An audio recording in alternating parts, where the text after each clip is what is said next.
But because Justin Brownlee, I know, is that he is an athlete characterized by excellence and humility. He is a very good example to the Filipino people.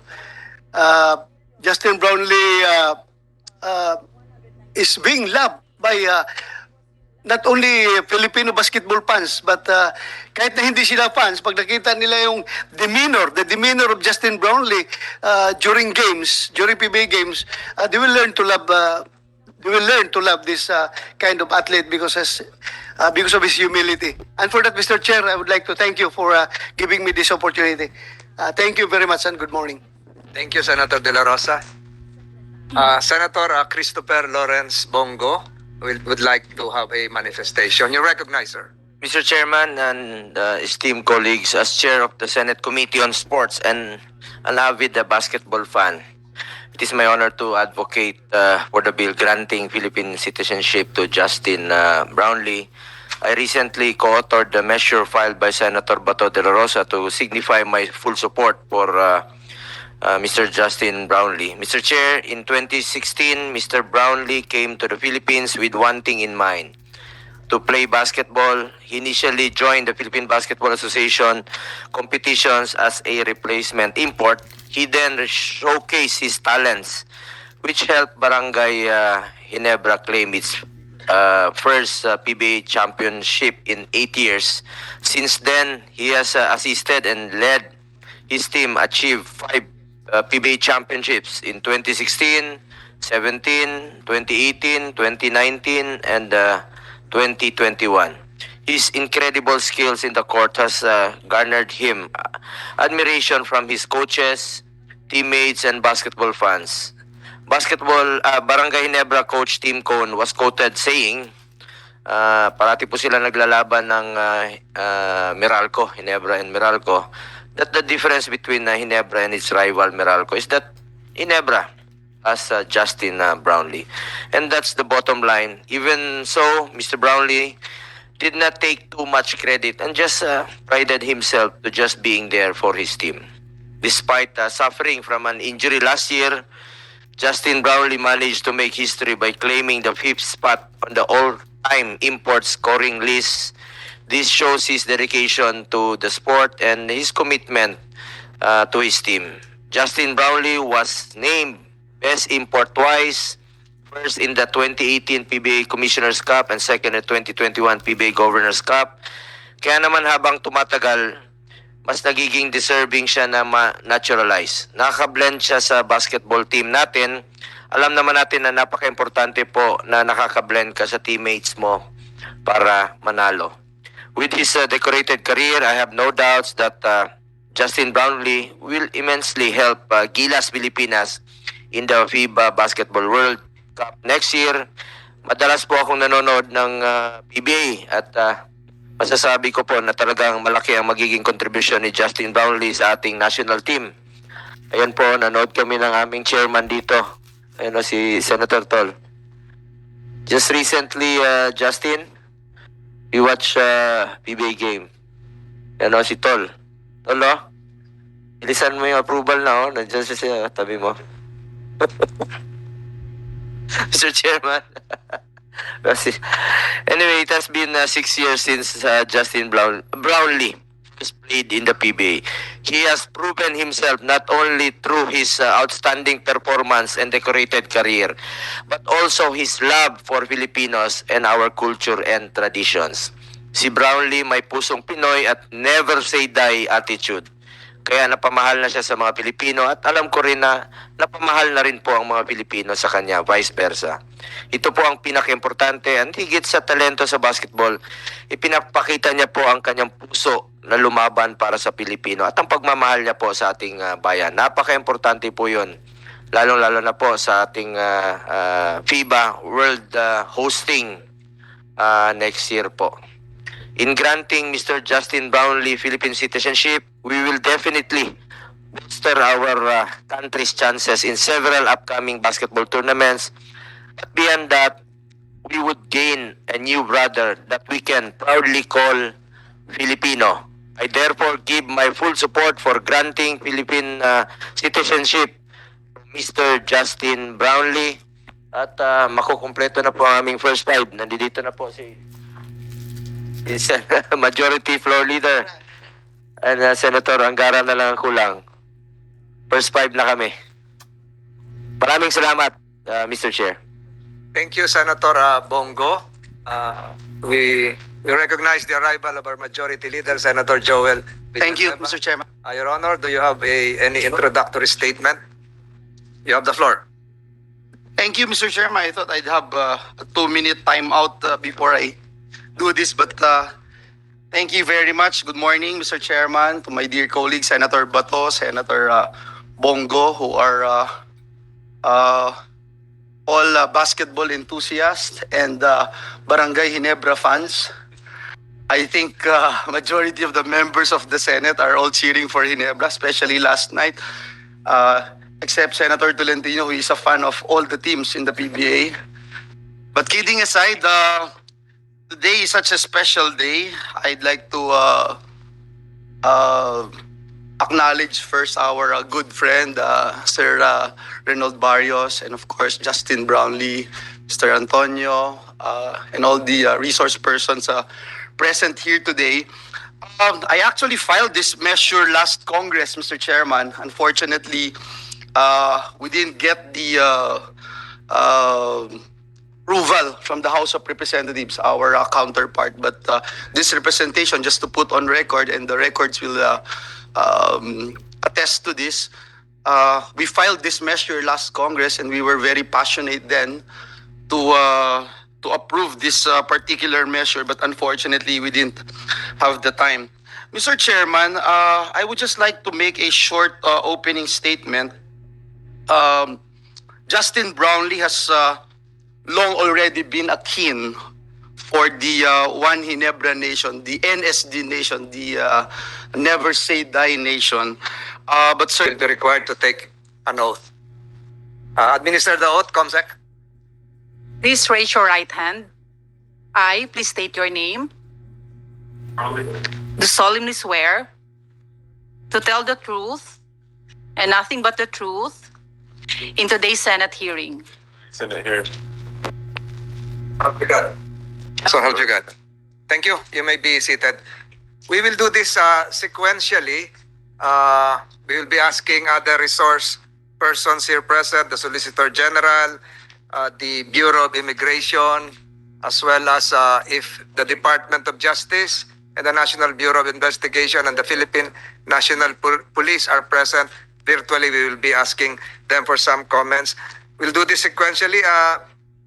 Comsec, can you read one by one all the submissions given by Mr. Justine Brownlee to the Senate Committee on Justice? We start with number 1, the original notarized affidavit. Mr. Chairman, the requirements submitted by Mr. Brownlee to the Committee on Justice. Number 1, original notarized affidavit of intent for naturalization signed by Mr. Justine Donta Brownlee, dated 18 October 2022. Thank you. Mr. Brownlee, do you confirm and affirm that you are the one who issued this affidavit of intent for naturalization? Was this done voluntarily?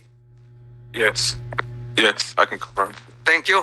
If there are other comments coming from my colleagues here concerning the affidavit of intent, and it contains his narrative that he arrived first in 2016 and that he has been paying his taxes and that he was born in Georgia, USA, among others.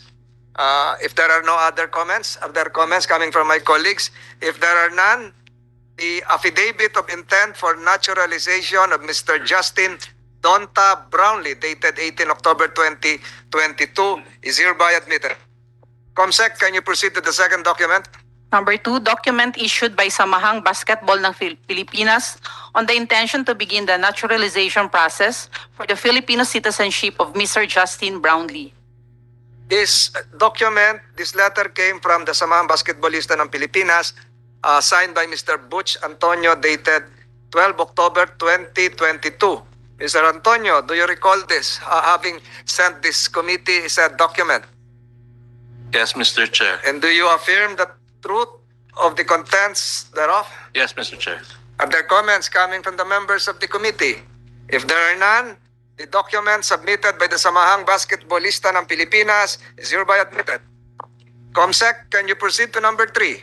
Number 3, original notarized affidavit of support signed by Mr. Severino A. Antonio Jr., dated 12 October 2022. Is Mr. Severino and Butch, you're the same. Is the notarized affidavit of support voluntarily made by Mr. Severino Antonio? Yes, Mr. Chair. Do you affirm the contents of the same? Yes, sir. Are there objections coming from the members of the committee? Comments, opposition? Hearing none, the same is hereby admitted. Can you proceed to number 4, Committee Secretary? Number 4, photocopy of the birth certificate of Mr. Justine Donta Brownlee, the original to be presented during the hearing. Mr. Brownlee, we have in our possession a birth certificate coming from the state of Georgia, dated your date of birth, stating that your date of birth is April 23, 1988. Do we have a copy of the original? It has been submitted to the committee. Can we have a copy of the original? And Sir, we can the get it for counsel of Mr. Brownlee can approach, or it was given to the page. Baka mawala yan, wala. Siyang kopya. Mr. Brownlee, I have here in my possession a copy of your birth certificate, original, issued by the state of Georgia. I'm very careful not to have this damaged, stating that you were born April 23, 1988. Is that correct? Apo. And that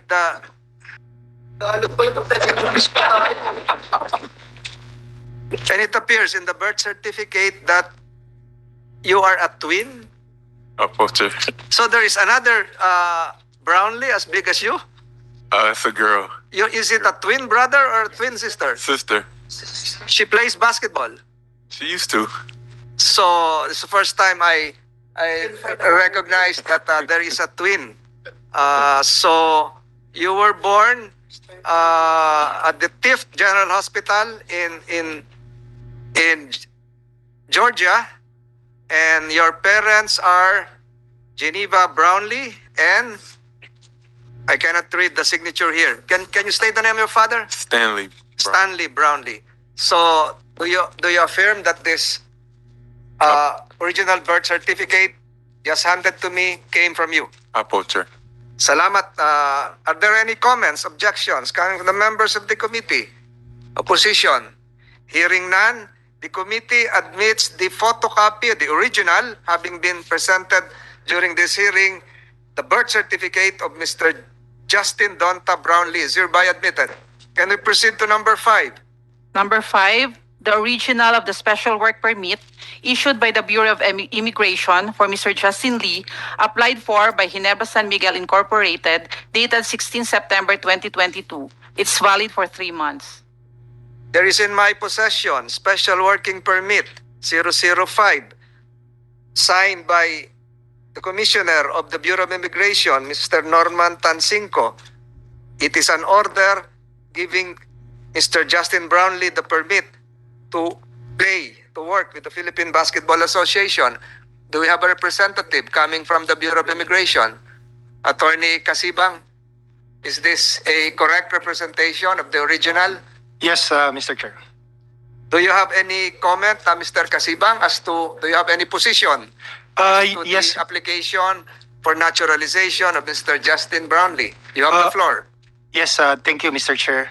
We would like to manifest, Mr. Chair, that based on the certification issued by our Clearance and Certificate Section, Attorney Vince Uncad, the name Justine Donta Brownlee, born on 23 April 1988 in Georgia, USA, does not appear in the Bureau's whole departure, blacklist, watchlist, and or intelligence derogatory records as of today, 21 November 2022, 7:45 a.m. With this, Mr. Chair, we interposed no objection on the granting of Philippine citizenship to the applicant, Mr. Chair. That's all for the Bureau of Immigration. So is it correct to presume that the Bureau of Immigration is supportive of the naturalization application of Mr. Justine Brownlee? 100% we support for the granting of citizenship to Justine Donta Brownlee, Mr. Chair. Having heard no comments or positions coming from our colleagues here, the original special work permit issued by the Bureau of Immigration for Mr. Justine Brownlee is hereby admitted. Can we proceed to document number 6? Number 6, photocopy of United States passport of Mr. Justine Brownlee, the original to be presented during this hearing. I have here in my possession a copy of the original passport of Mr. Justine Brownlee, issued by the United States Department of State last March 7, 2019. Mr. Brownlee, is this your passport? Opo, Chair. And how long have you been using this? To your recollection? 2019. 2019. Are there comments, opposition, remarks coming from our colleagues virtually present or physically present concerning the passport, the photocopy of the passport of Mr. Justine Brownlee as well as the original presented during this hearing? Hearing none, the same is hereby admitted. Can we proceed to document number 7? Number 7, photocopy of passport stamps of recent travel, original to be presented during this hearing. I have here several stamps coming from various countries. One is the Republic of the Philippines, another is the United Arab Emirates, and among others. Mr. Brownlee, do you confirm that you have traveled to several countries prior to your naturalization application, as shown by the stamp marks? Opo, Chair. Salamat. No opposition coming from my colleagues here. The said document is hereby admitted. Can we proceed to number 8? Number 8, original official receipt issued by the Bureau of Immigration indicating the extension of Mr. Justine Brownlee's temporary visitor's visa until 28 November 2022. Thank you. Bureau of Immigration, I have here the original receipt coming from the Bureau of Immigration dated valid until 28 November 2022. Is this a true representation, or is this receipt a receipt coming from your office? We confirm, Mr. Chair, that is duly issued for the applicant, sir. Paano to? Hanggang November 28 na lang? That's right, Mr. Chair. He needs to extend another or the authorized stay of Mr. Justine Donta Brownlee, Mr. Chair. So the lawyer of Mr. Justin Brownlee. Yes, we are about to renew. notified We are about to open renew. hearing. Yes. that We are about it to is- renew. This has to be renewed. Yes.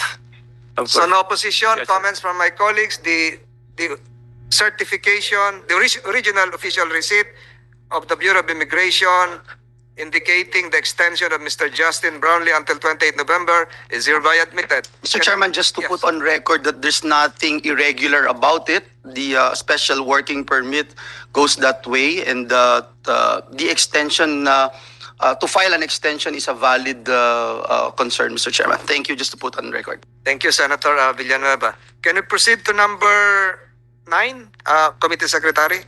Number 9, certification issued by the Philippine Statistics Authority indicating that Mr. Justine Donta Brownlee does not appear in the national indices of marriages.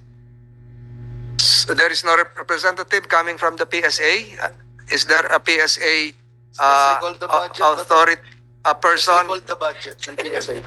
present virtually? There is none.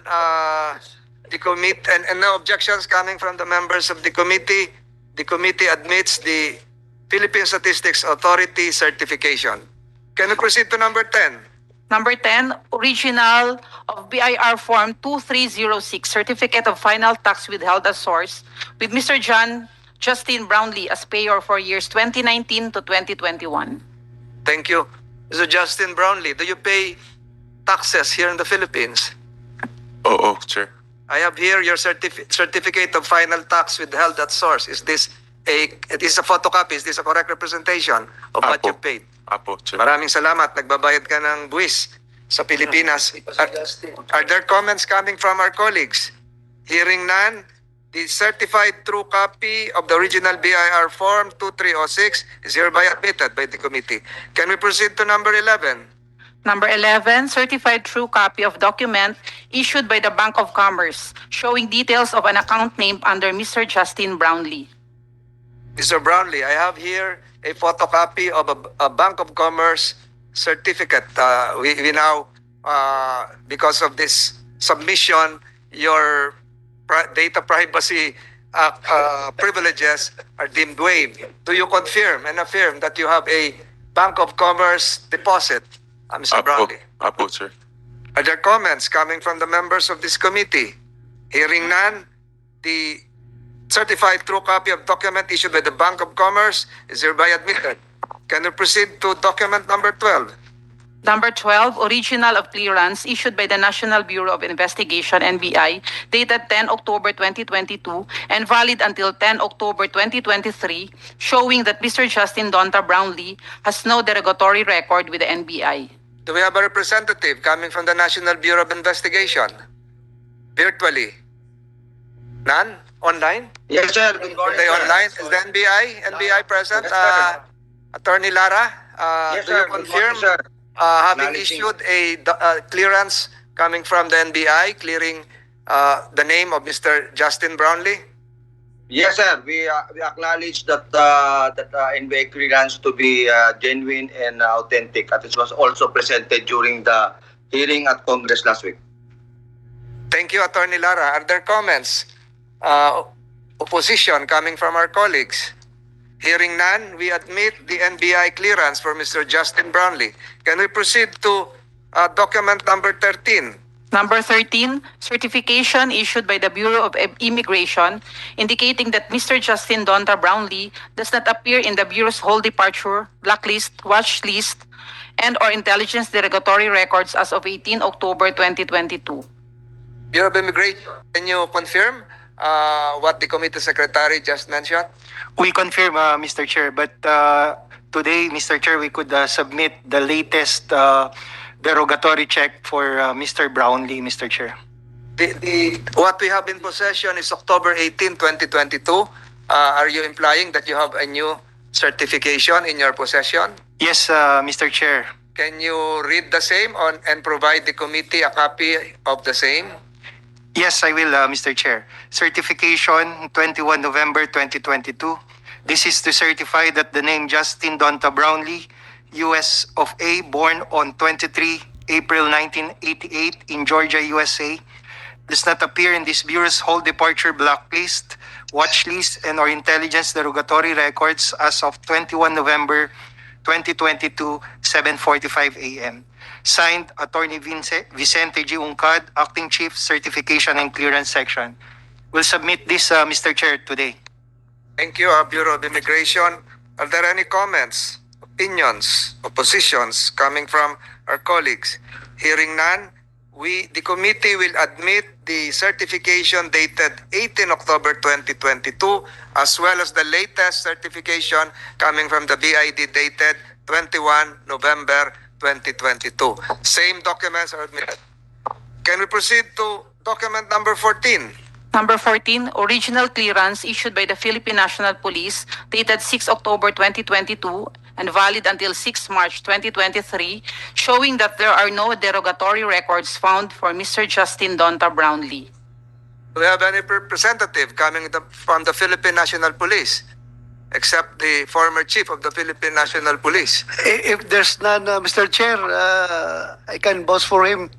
I will represent the Philippine National Police. And I will not question the integrity of the former Philippine National Police Chief, Mr. Chair. But there is no signature here appearing indicating the signature of the former chief of the Philippine National Police. Are there comments? Dapat pala na-invite ang PNP. Are there comments and other opinions coming from our colleagues? Hearing none, the police clearance certificate issued by the PNP is hereby admitted by this committee. Can we proceed to document number 15?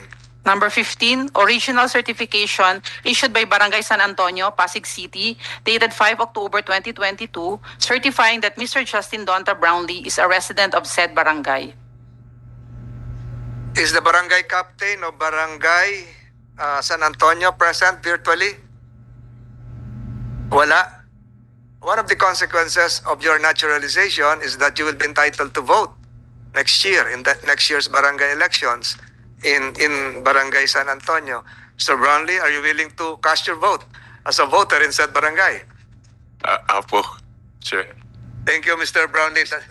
Mr. Chair, does that include the 2025 midterm elections? That's an implication. Implication? Yes. Okay. And just to put on record, the three of them will run for this coming election. So, Mr. Brownlee, make sure you remember the three last names here. Other comments, oppositions coming from our colleagues? Hearing none, the same barangay certification coming from Barangay San Antonio is hereby admitted by this committee. Can we proceed to document number 16? Number 16, 8 pieces, 2x2 pictures of the applicant, Mr. Justine Donta Brownlee. We have your photocopy pictures here, but I think we will have your original 2x2 pictures, Mr. Brownlee. You look the same, but in a different attire. It's your pictures. Apo. No comments. Oppositions coming from our colleagues. The same pictures are hereby admitted. Can we proceed to document number 17? Number 17, photocopy of alien certificate of registration issued by the Bureau of Immigration Main Office dated 18 October 2022 and expiring on 18 October 2023. Bureau of Immigration, do you have any comment as to the photocopy of the ACR of Mr. Brownlee? Are these the same? It is Original? the same, Mr. Chair. So this will expire when? October 18, 2023, Your Honor. So this has 2023 next year. Are there comments, oppositions coming from our colleagues? Hearing none, the same is hereby admitted. Can we go to document number 18? Number 18, original notarized affidavit of witness signed by Mr. Severino A. Antonio Jr., issued in support of Mr. Justine Brownlee's application for natural. Help me advocate for our anti-drug program because you will be a really very good example to the Filipino youth. Please help us advocate our anti-drug program because that's very important. You will be that will become one of your moral obligations once you become a Filipino to help the Filipino youth become good Filipino citizens. You will be our role model. Thank you, Mr. Brownlee. Can you answer, Mr. Brownlee? Apo, for sure. The answer is opo. Thank you, Mr. Chairman. Maraming salamat, Justin. Thank you. Thank you. We now address the questions to Mr. Severino Butch Antonio. Siguro pare-pareho na lahat ito. How far are we now progressing insofar as our preparations for FIBA World Cup 2023 is concerned? Sir, magandang